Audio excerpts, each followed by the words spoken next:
मुख्यमंत्री मिशन बनाए गए हैं, जिसमें पहला है मुख्यमंत्री अधोसंरचना मिशन, दूसरा मुख्यमंत्री एआई मिशन, तीसरा मुख्यमंत्री पर्यटन विकास मिशन, चौथा मुख्यमंत्री स्टार्टअप मिशन एवं पांचवा मुख्यमंत्री खेल उत्कर्ष मिशन है, जिसके माध्यम से प्रदेश के विकास को नई दिशा, नई धार और नई रफ्तार दी जाएगी। स्कूल शिक्षा जैसे बुनियादी महत्व के विषयों पर हमने 13.5% बजट प्रावधान रखा है, जो सर्वाधिक है। बस्तर के अबूझमाड़ और जगर गुंडा में 2 एजुकेशन सिटी हम बना रहे हैं। सरकारी अधिकारी कर्मचारियों के लिए कैशलेस उपचार के लिए बजट प्रावधान किया गया है। 25 नवीन औद्योगिक पार्क स्थापना के लिए 250 करोड़ रुपए आवंटित किए गए हैं। शहरी विकास को मजबूती देने के लिए मुख्यमंत्री आदर्श शहर समृद्धि योजना हेतु 200 करोड़ रुपए आवंटित किया गया है। भूमि विकास बैंक के लिए योजना हेतु 200 करोड़ रुपया रखा गया है। हमारा राज्य धान का कटोरा है। कृषि क्षेत्र में 13,500 करोड़ रुपए की राशि रखी गई है। हमारी सरकार 3100 रुपए प्रति क्विंटल धान खरीदी की अंतर की राशि का भुगतान एकमुश्त कर रही है। आगे भी एकमुश्त भुगतान के लिए बजट में प्रावधान किया गया है। बस्तर और सरगुजा का विकास हमारे लिए सबसे अहम है। यहाँ खाद्य, कृषि और उससे जुड़े उद्योगों को बढ़ावा देने की योजना के लिए 100 करोड़ रुपए आवंटित किया गया है। बकरी पालन, सुअर पालन, मधुमक्खी पालन जैसे माध्यमों से भी स्थानीय लोगों को उद्यम का बड़ा जरिया मिलता है। इसके लिए भी हमने बजट में विशेष प्रावधान किया है। इंद्रावती नदी में देवर गांव और मटनार बराज का निर्माण हम करने जा रहे हैं। इसके लिए 2000 करोड़ रुपए से अधिक का बजट प्रावधान किया गया है। यह बस्तर क्षेत्र में सिंचाई योजनाओं के विस्तार के लिए बेहद अहम साबित होगा। माओवादी आतंकवाद का दमन करने में बस्तर फाइटर का प्रमुख योगदान रहा है। हम उनके योगदान की भरपूर प्रशंसा करते हैं। इस बार हम लोग 1500 भर्तियां बस्तर फाइटर में करने जा रहे हैं और इसके लिए बजट में प्रावधान रखा गया है। हम होम स्टे को भी बढ़ावा दे रहे हैं ताकि स्थानीय लोगों के लिए आय का उपयुक्त जरिया बने। इसके लिए भी बजट में 10 करोड़ रुपए का प्रावधान रखा गया है। इसी तरह कुनकुरी, मनेन्द्रगढ़, कबीरधाम, जांजगीर चांपा एवं दंतेवाड़ा में मेडिकल कॉलेज के संचालन, जगदलपुर, अंबिकापुर में हवाई सेवाओं का विस्तार, अंदरूनी क्षेत्रों में मुख्यमंत्री बस सेवा तथा बस्तर एवं सरगुजा ओलंपिक्स के लिए भी बजट में प्रावधान किया गया है। भर्ती प्रक्रिया तेजी से पूर्ण हो सके, इसके लिए व्यापम की दक्षता बढ़ाने के लिए प्रावधान किए जा रहे हैं। युवाओं के शैक्षिक भ्रमण के लिए छत्तीसगढ़ युवा दर्शन योजना शुरू की जा रही है। इसी तरह लखपति दीदियों के भ्रमण के लिए भी बजट प्रावधान किया गया है। मैं इस शानदार बजट के लिए पूरे प्रदेशवासियों को अपने तरफ से बहुत बहुत धन्यवाद देता हूं, उनको बधाई देता हूं और अपने वित्त मंत्री श्री ओपी चौधरी जी को भी और उनकी पूरी टीम को बहुत मेहनत से अच्छा बजट बनाए हैं, उनको भी बहुत बहुत धन्यवाद देता हूं। बाकी आगे वित्त मंत्री जी आप सब लोगों को संबोधित करेंगे। धन्यवाद।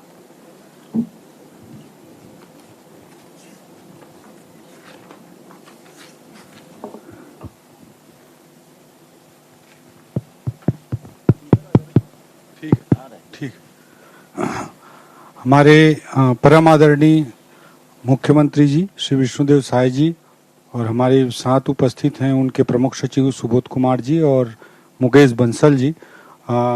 मैं पूरा विस्तार से बजट भाषण की प्रति आप लोगों को उपलब्ध करा दी गई है और ये प्रेस नोट के रूप में भी बहुत ही विस्तार से ये आप सब लोगों को के लिए पब्लिक डॉक्यूमेंट के रूप में उपलब्ध है। इसकी सॉफ्ट कॉपी भी मिल गई होगी मुझे लगता है और मिल जाएगी तत्काल। भाजपा प्रदेश मीडिया सेल से भी, जनसंपर्क से भी, सभी जगह से मिल जाएगी।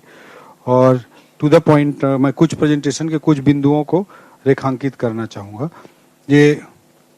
ये बजट का साइज है, आप देख रहे हैं कि 1,72,000 करोड़ इस साल का बजट है, जिसमें से 26,500 करोड़ कैपिटल एक्सपेंडिचर है और बाकी राजस्व व्यय है। ये बजट का आकार किस तरह से 5,000 लगभग 5,000 करोड़ से बढ़ते हुए आगे बढ़ा है। एक ओवरव्यू आप देख सकते हैं कि जो राजस्व प्राप्तियां हैं वो 1,43,000 करोड़ होंगी, जिसमें राज्य की स्वयं की प्राप्तियां 77,000 करोड़ और सेंटर से जो हमको प्राप्तियां होती है वो 66,000 करोड़ होंगी, और कैपिटल रिसीट जो मूल रूप से लोन होता है वो 29,000 करोड़ का होगा।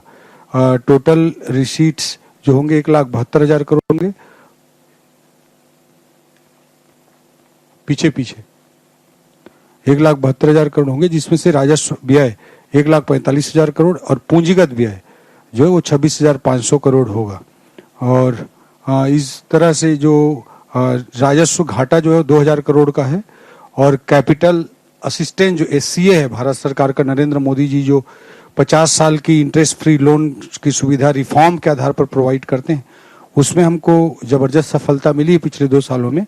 और पिछले साल 6,200 करोड़ रुपए हमको प्राप्त हुआ था, इस बार 7,000 करोड़ रुपए अभी प्राप्त हो चुके हैं, जो उम्मीद है कि मार्च अंत तक 8,000 करोड़ रुपए प्राप्त हो जाएगा, और अगले साल के लिए 8,500 करोड़ रुपए का अनुमान लगाया है।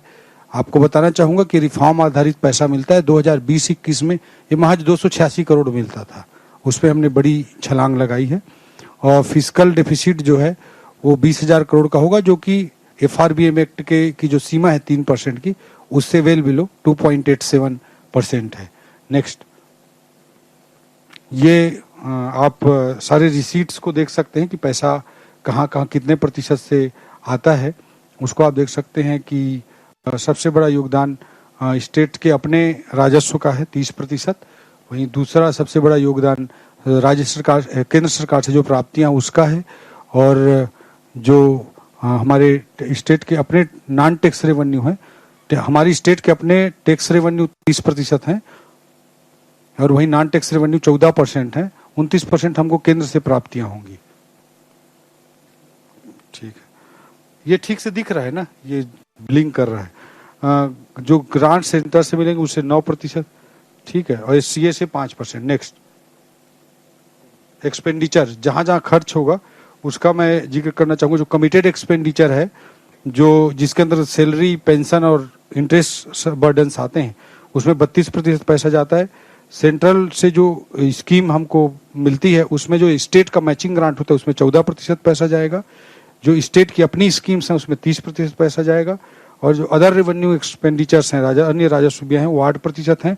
वहीं प्रदेश का जो पूंजीगत व्यय है वो अच्छे खासे 16% है। और नेक्स्ट, GSDP जो है, जो अगले साल की GSDP होगी वो लगभग 12% की वृद्धि के साथ 7,09,553 करोड़ अनुमानित है। इस साल का जो अभी हमने कल आर्थिक सर्वेक्षण प्रस्तुत किया उसमें 6,31,290 करोड़ की GSDP राज्य की सकल घरेलू उत्पाद प्रस्तुत की गई है। नेक्स्ट, जो मेजर डिपार्टमेंट्स हैं उसमें जो फंड जाता है उसे आप देख सकते हैं। शिक्षा में सबसे बड़ा 22,350 करोड़ का, पंचायत में 16,560 करोड़ का, वहीं एग्रीकल्चर में 13,507 करोड़ का, फूड सिविल सप्लाईज में 12,000, खाद्य विभाग में 12,820 करोड़ का, महिला बाल विकास में 11,000 करोड़ का। इस तरह से पब्लिक वर्क्स PWD में 9,451 करोड़ रुपए का, एनर्जी में 9,015 करोड़ का। इस तरह से अलग अलग खर्च आप साफ तौर पे देख सकते हैं जो मेजर स्कीम पर बेस्ड हैं। नेक्स्ट, जो मेजर स्कीम्स हैं उसको आप देख सकते हैं कि सबसे बड़ी कृषक उन्नति योजना है 10,000 करोड़ की, वहीं महतारी वंदन योजना है 8,200 करोड़ की, मुख्यमंत्री खाद्यान्न सहायता योजना है 6,500 करोड़ की। इसी तरह से PMAY जो ग्रामीण है वो 4,000 करोड़ की है। प्रधानमंत्री आवास योजना शहरी 825 करोड़ की है।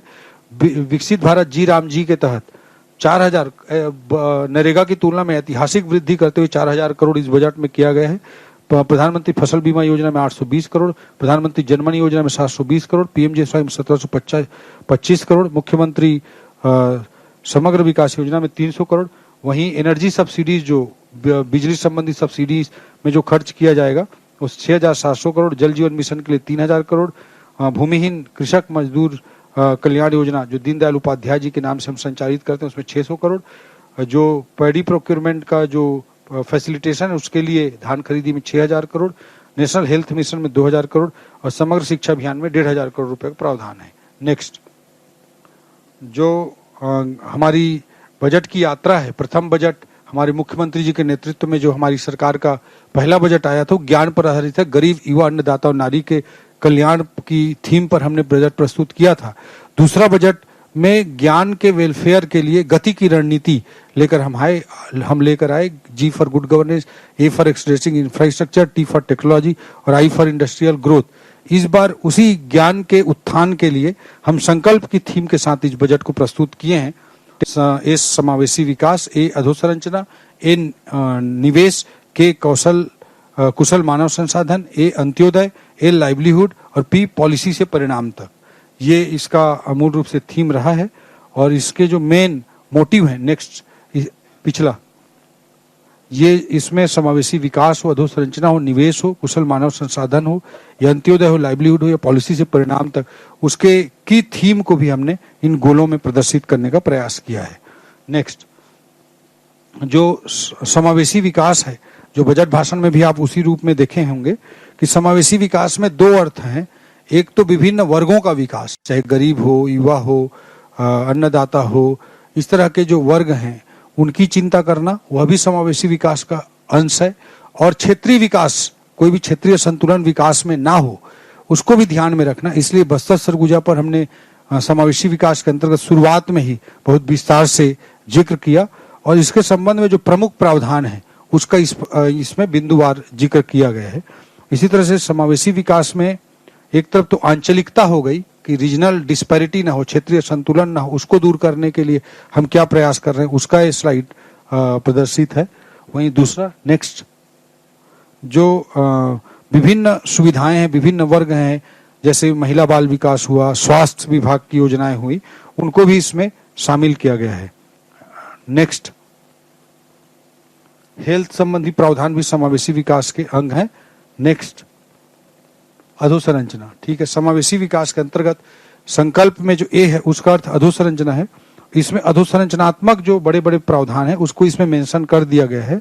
26,500 करोड़ का टोटल कैपिटल एक्सपेंडिचर का पूंजीगत व्यय का प्रावधान किया गया। 9,450 करोड़ पीडब्ल्यूडी में, 3,500 करोड़ सिंचाई विभाग में, 4,000 करोड़ पीएचई में, 3,000 करोड़ ग्रामीण विकास की दृष्टि से, 2,150 करोड़ शहरी विकास की दृष्टि से, ये प्रमुख प्रावधान किए गए हैं। इसके अलावा जो विशेष रूप से मैं जिक्र करना चाहूंगा, हमारे छत्तीसगढ़ की 36 सड़कों को मुख्यमंत्री द्रुतगामी सड़क संपर्क योजना के तहत लिया गया है, जिसमें 36 रूट को लिया गया है, जिसमें न्यूनतम 2 लेन तक पूरा शुरू से अंत तक की व्यवस्था की जाएगी। कई गांव होते हैं जो बिल्कुल अनरीचेबल से दिखाई देते हैं, कई बार बरसात में दिक्कत होती है, जो नाला में पार करते हुए बच्चे वगैरह देखते हैं। उस तरह के 206 गांवों को चिन्हांकित करके विशेष बजटीय प्रावधान इसमें किया गया है। इसी तरह से इंफ्रास्ट्रक्चर के अंतर्गत सीजी वायु, छत्तीसगढ़ वायबिलिटी को सुनिश्चित करने के लिए एरोस्पेस में, उसके लिए सीजी वायु योजना हम लेकर के आए हैं। स्टेट कैपिटल रीजन के लिए भी प्रावधान इसमें किया गया है और इस तरह के अन्य प्रावधानों को इसमें शामिल किया गया है। नेक्स्ट, निवेश के अंतर्गत आपने देखा होगा कि औद्योगिक विकास के लिए आदरणीय मुख्यमंत्री जी के नेतृत्व में लगातार इन्वेस्टर्स कनेक्ट प्रोग्राम किए गए और बहुत सारे निवेशक बहुत सकारात्मकता के साथ छत्तीसगढ़ में हमारे मुख्यमंत्री जी के नेतृत्व में आ रहे हैं। उस अनुरूप बहुत तेजी से बजटीय प्रावधान की जो आवश्यकता थी उन्हें भी पूरा किया गया है। 1750 करोड़ का बजट उद्योग विभाग के लिए है। 250 करोड़ के 23 नए इंडस्ट्रियल पार्क बनाए जाएंगे। 200 करोड़ का डेवलपमेंट लैंड बैंक बनाने के लिए 200 करोड़ का प्रावधान किया गया है। जो 100 करोड़ की जो विशेष योजना है, ये ध्यान देने योग्य चीज है। हमारे मुख्यमंत्री जी के निर्देश पर बस्तर का जो जीवन है, आम लोगों के जनजीवन से जुड़े हुए जो उद्योग हैं बस्तर क्षेत्र में और सरगुजा क्षेत्र में, उसमें फूड प्रोसेसिंग, एग्रो फॉरेस्ट्री और वहाँ के छोटे छोटे जो श्रम मूलक उद्योग होते हैं उन पर फोकस करते हुए 100 करोड़ का प्रावधान आदरणीय मुख्यमंत्री जी के निर्देश पर किया गया है। नेक्स्ट, कुशल मानव संसाधन की दृष्टि से स्किल एवं टेक्निकल एजुकेशन की दृष्टि से अनेकों प्रावधान आप देख सकते हैं, चाहे वो सीजी इनोवेशन सेंटर हो, एसटीपीआई की स्थापना हो, इस 3 नए सीजीआईटी की स्थापना हो, इसके भी प्रावधान किए गए हैं। हायर एजुकेशन की दृष्टि से भी अनेक प्रावधान हैं। यूथ की दृष्टि से यूथ की दृष्टि से जो विशेष रूप से CGS assistance for competitive exams जो है उसके अंतर्गत उड़ान, शिखर और मंजिल, ये 3 विशेष योजनाएं मुख्यमंत्री जी के निर्देश पर लागू की गई हैं। इसमें उड़ान के अंतर्गत नीट, क्लैट और जेई की परीक्षा तैयारियों के लिए प्रतिभाशाली युवाओं को आर्थिक सहायता दी जाएगी। शिखर अंतर्गत यूपीएससी, सीजीपीएससी के तैयारी करने वाले प्रतिभाशाली युवाओं को सहायता मिलेगी। और मंजिल अंतर्गत बैंकिंग, एसएससी और रेलवे की तैयारी करने वाले प्रतिभाशाली युवाओं को आर्थिक सहायता देने का प्रावधान किया गया है। इसके अलावा संभागीय मुख्यालयों में कुछ प्रतिभाशाली युवाओं को कई बार रहने के लिए खर्च नहीं उठा पाते, उसके लिए 10 करोड़ का विशेष प्रावधान मुख्यमंत्री शिक्षा सहयोग योजना अंतर्गत लागू किया गया है। करियर काउंसलिंग, नालंदा परिसरों के माध्यम से करियर काउंसलिंग सेंटर्स भी खोले जाएंगे, इसके लिए भी 10 करोड़ का प्रावधान किया गया है। 25 करोड़ मेगा एग्जाम सेंटर की स्थापना रायपुर में की जाएगी, क्योंकि हमारा रायपुर आर्थिक, शैक्षणिक के अलावा परीक्षा की दृष्टि से भी एक बहुत बड़े केंद्र के रूप में उभर रहा है, जहां उड़ीसा, मध्य प्रदेश, महाराष्ट्र से भी युवा आते हैं, तो उसको भी एक गति मिलेगी और हम एक बड़े सेंटर बनकर और तेजी से उभरेंगे। इसके लिए एक मेगा एग्जामिनेशन सेंटर का भी प्रावधान किया गया है। जो छत्तीसगढ़ में मेरिट पे, इस सरकारी स्कूलों के मेरिट पे आने वाले जो बच्चे हैं, उनके लिए छत्तीसगढ़ युवा दर्शन योजना लागू की जाएगी। ये विशेष योजना है। नेक्स्ट, अंत्योदय, जो संकल्प का ए है, ए का अर्थ अंत्योदय है। अंत्योदय की दृष्टि 6500 करोड़ की खाद्यान्न सुरक्षा योजना हो, चाहे दीनदयाल उपाध्याय भूमिहीन कृषक मजदूर योजना अंतर्गत 600 करोड़ का प्रावधान हो, या जो हमारे भूमिहीन कृषक और मजदूर होते हैं उनके बीमा की दृष्टि से प्रावधान हो, या इस तरह से विभिन्न प्रावधानों को अंत्योदय के अंतर्गत सम्मिलित किया गया है, जिसका डिटेल आप स्वयं देख सकते हैं। नेक्स्ट, अंत्योदय के अंतर्गत ट्राइबल वेलफेयर की भी बहुत सारी स्कीम्स को इसके अंतर्गत शामिल किया गया है। और इस बजट के प्रावधान की दृष्टि से सुरगुड़ी स्टूडियो एक नया प्रावधान के रूप में आप देख सकते हैं। माननीय मुख्यमंत्री जी की घोषणा अनुरूप बस्तर सरगुजा विकास प्राधिकरणों के बजट की राशि को भी 50 करोड़ से बढ़ाकर 75 करोड़ किया गया है। चरण पादुका योजना अंतर्गत 60 करोड़ और इसी तरह से अन्य प्रावधान इसके अंतर्गत किए गए हैं, जिसको आप विस्तार से देख सकते हैं। नेक्स्ट, संकल्प में एल का अर्थ लाइवलीहुड है, जिसमें लाइवलीहुड में विशेष रूप से कृषि अंतर्गत कृषक उन्नति योजना 10,000 करोड़ रुपए, किसानों को जो बिजली पंप में सब्सिडी दी जाती है उसके लिए 5,500 करोड़ रुपए, विकसित भारत जी राम जी योजना अंतर्गत 4,000 करोड़ रुपए, ऐसे विभिन्न प्रावधान किए गए हैं, जिसको आप विस्तार से देख सकते हैं। पॉलिसी से परिणाम तक, इसके अंतर्गत मोदी जी की भी जो थीम रहती है रिफॉर्म एक्सप्रेस की, उसमें हमारी सरकार मुख्यमंत्री जी के नेतृत्व में अनेक तरह के रिफॉर्म की है, उसका मैं विशेष रूप से जिक्र करना चाहूंगा। चाहे ऑटो म्यूटेशन हो, ऑटो डाइवर्सन हो, इनकी बातें हों। छत्तीसगढ़ पेंशन फंड का पिछले बजट में हमने ऐलान किया था गठन करने का, ताकि भविष्य में पेंशन लाइबिलिटीज को हमारी का वित्तीय स्थिरता पर कोई नकारात्मक प्रभाव ना पड़े। इस दृष्टिकोण से छत्तीसगढ़ पेंशन फंड का प्रावधान पिछले बजट में किया गया था, उसको लागू भी कर लिया गया मानसून सत्र में एक्ट बनाकर, और इस बार के बजट में भी उसके लिए 500 करोड़ का प्रावधान किया गया है। वहीं Chhattisgarh growth and stability fund का 250 करोड़ का प्रावधान, जो कभी भी रेवेन्यू कम भी हो किसी साल, तो माइनिंग रेवेन्यू कम हो तो पर भी प्रदेश के पूंजीगत व्यय में कमी ना आए, विकास की रफ्तार में कमी ना हो, इसके लिए प्रावधान किया गया है। इसी तरह से इस बजट में छत्तीसगढ़ स्टेट फाइनेंशियल सर्विसेज, इसके गठन का प्रावधान लाया गया है।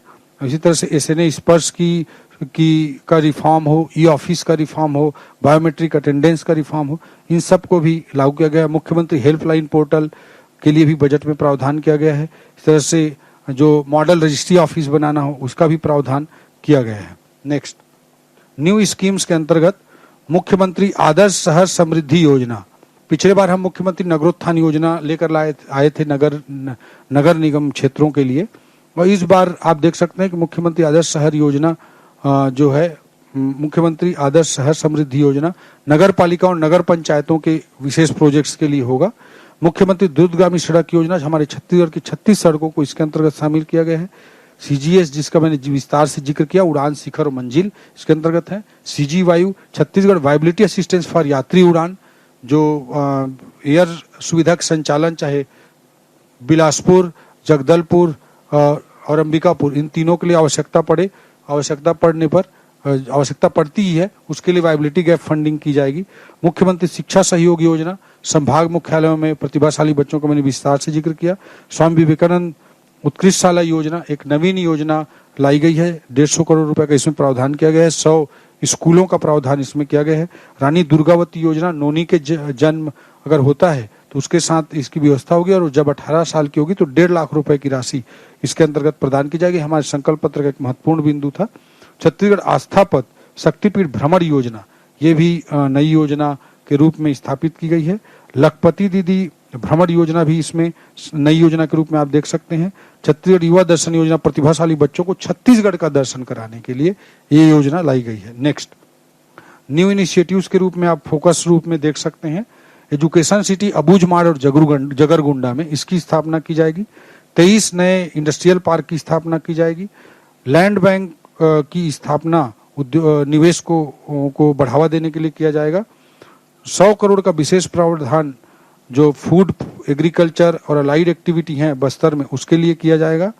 इसके अलावा पिगरी, जो सुकर पालन, बकरी पालन, मुर्गी पालन, इनके लिए भी, मधुमक्खी पालन, इनके लिए भी विशेष प्रावधान किया गया है न्यू इनिशिएटिव के रूप में। GAD quarters, block headquarters, district headquarters में बनाए जाएंगे। सिरपुर डेवलपमेंट के लिए विशेष प्रावधान किए गए हैं। Cashless medical services for government employees, ये बड़ा एक प्रावधान राज्य में पहली बार, इस बजट में पहली बार लागू किया गया है।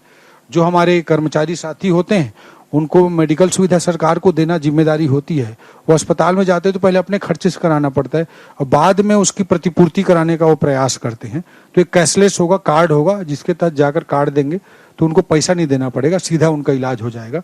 और प्रतिपूर्ति कराने में उनको कितने ऑफिसों के चक्कर काटने पड़ते हैं, कितने तरह के बैड प्रैक्टिसेस का सामना करना पड़ता है, उसको आप सभी जानते हैं। तो इसलिए मुख्यमंत्री जी की विशेष इच्छा थी कि इसको लागू किया